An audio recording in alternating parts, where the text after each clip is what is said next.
Hello guys, তোমরা সবাই কেমন আছো? আশা করি সবাই খুব ভালো আছো আর আমিও অনেক অনেক ভালো আছি।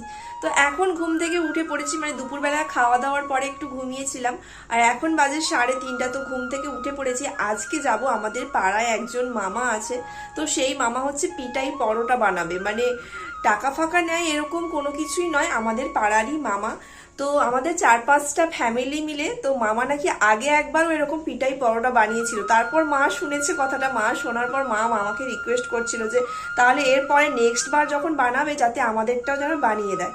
তার জন্য মামারা আজকে নাকি বানাবে, তার জন্য মা শুনে এসছে, শুনে এসে বলছে তাহলে আমাদেরটাও বানিয়ে দিও।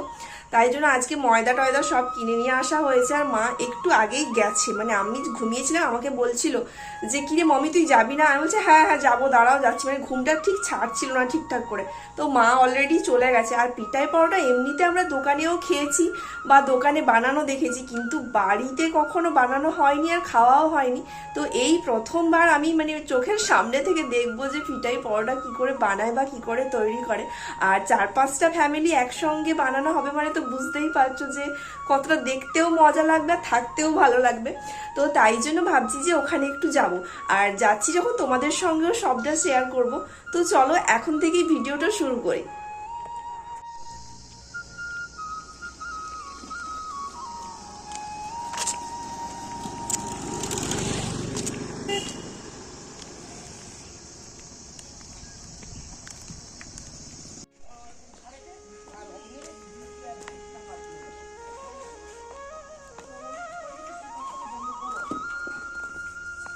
ওখানটা হবে? ওরে বাপরে, তো বড় তামাটাও তো বেশ বড় বেশ। কারিগর কারিগরের আগু ছবি তোলা হবে।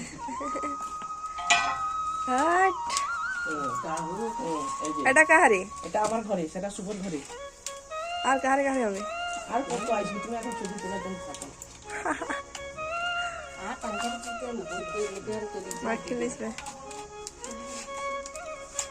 কোনা কইতে হবে নি, কাই কুণ্ঠি কাকুন্ঠি ভালো।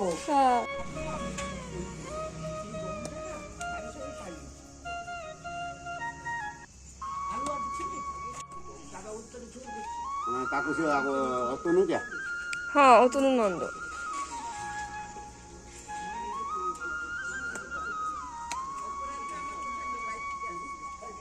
নরম হয় আর কি, ওই ভাই যদি নাই কইল কই পুরে এটা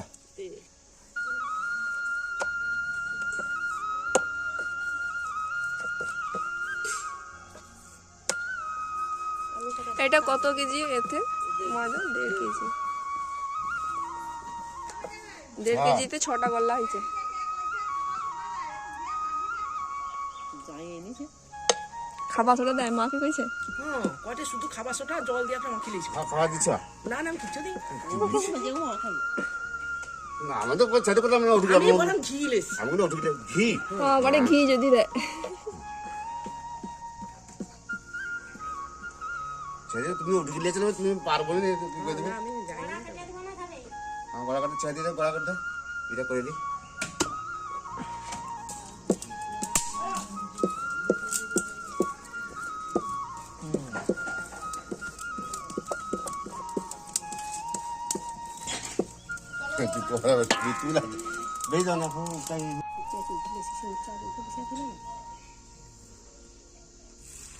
এইরকমই চৌকিগুলো ভালো, ওইরকম চৌকিটা করে দিতে হবে। ওই চৌকি যদি তার আগে ভেজে যায়।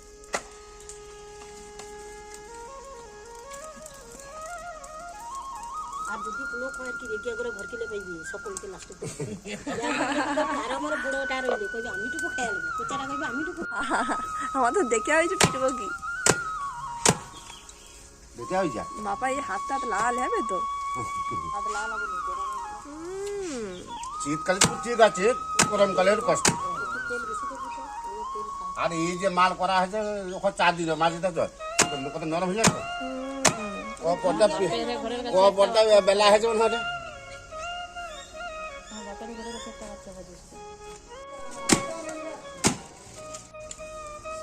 সেও ভাজে না, খুব সুন্দর করে পাতলা করে একবারে।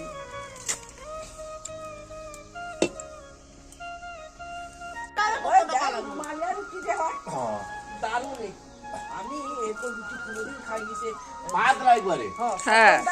স্বপনদার ঝি যে বেটা আজকে বিয়া করে দিয়েছিলি না মানে সুন্দর হ্যাঁ সে সেই দিকে পেছোটার দিকে মার মানে রুটির টেস্টটা কি বাজার মেলা রুটি আনছি সে টেস্ট নেই ভালো করে কিটা করবে ঠিক আছে বেত চেষ্টা তো কবে নেই যদি তো পার্সেল তো আমি দিয়ে বাড়ি বাবা তাহলে তো অনেক জিনিস চিন্তা করছি পরোটা ভাজা হয়ে গেছে আর এই যে দেখো পরোটা নিয়েও চলে এসেছি। আমাদেরটা আগে ভাগে ভেজে নিয়েছি, ফার্স্টে একটা মামাদের ভেজেছিল আর তারপরেরটা আমাদেরই ভেজে দিয়েছে, মানে সন্ধে হয়ে যাচ্ছে তো তাই জন্য আগে ভাগে আমাদেরটা আগে করে নিয়েছি, তারপর আরও অনেকেই আসবে পরপর করে। পরোটা বানিয়ে নিয়ে এক্ষুনি জাস্ট বাড়ি চলে আসলাম আর এখন একটু সন্ধে দেব। আর রাত্রে কিন্তু আজকে কিন্তু ডিনারে কিচ্ছু রান্না করব না, মানে ওই পরোটাটা যে নিয়ে এসেছি ওই পরোটাটা এক্ষুনি জাস্ট নিয়ে আসলাম আর এখন বাজে তো ওই সন্ধে 6টা মতো। আর আমাদের রাত্রিবেলা ডিনার হয় ওই 8:30 9টা। এখন শীতকাল বলে তো মানে আরও একটু আগে ভাগেই হয়ে যায়, কারণ মা আর বাবা বেশিক্ষণ রাত জাগতে পারে না। তো যাই হোক, আর সকালবেলা হচ্ছে কি মাংস হয়েছিল, তো সেই মাংসই আছে একটু গরম করে নেবো আর ওইটা দিয়েই খেয়ে নেবো। তো জানি না কিরকম স্বাদ হয়েছে না হয়েছে, সেটা খাওয়ার পরেই বুঝতে পারবো, সেটাও তোমাদের সঙ্গে শেয়ার করব। তো এখন একটু সন্ধে দিয়ে দিই, তারপর তোমাদের সঙ্গে কথা বলছি। সন্ধে টন্ধে দেওয়া হয়ে গেছে, এবার শুধু খাওয়ার পর্ব। এবার খেয়ে দেখতে হবে যে স্বাদটা কেমন হয়েছে। আর আমাদের ডল রানী চলে এসছে সবার ফার্স্টে টেস্ট করার জন্য যে কেমন রান্নাটা হয়েছে। দেখতেই পাচ্ছ কীরকম চামচ নিয়ে একা একা খাচ্ছে।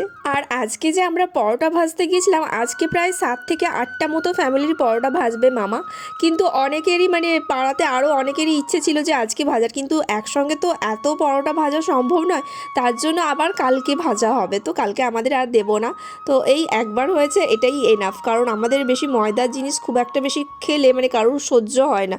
তবুও মানে লোভে পড়ে মা বানিয়ে নিয়েছে আর কি। তো যাই হোক, করেও দিয়েছে মামা আহ্লাদ করে, আর আমাদের খুব ভালো লেগেছে। এতক্ষণ ধরে তো ডল টেস্ট করলো, বাট টেস্ট করে কিছু বলতে পারলো না, এটাই হচ্ছে ব্যাপার।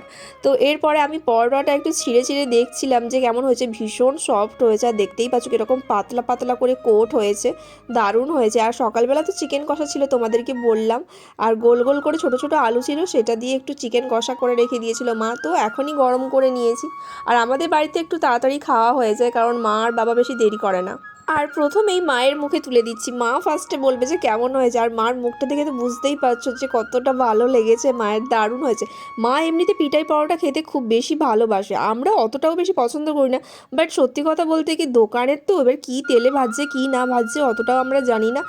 আর এই পিঠাই পরোটাটা যেহেতু বাড়ির পাশের মানে মামা বানিয়ে দেবে, তো সেহেতু মাকে আমি আর বারণ করিনি। মানে প্রথমেই মা বলছিল যে বানাবো বানাবো, মানে ওটা যদি দোকান থেকে আনা হতো বা কিছু হতো তখন আমি হয়তো একটু কিন্তু বোধ করতাম যে না না, বাট যেহেতু বাড়িতে বানানো হচ্ছে আর কিছু বলিনি। তো যাই হোক, এবার আমি একটু খেয়ে নিলাম, আর সত্যি বলতে কি দুর্দান্ত হয়েছে। তো চলো আজকের ব্লগটা এখানে যদি টাটা।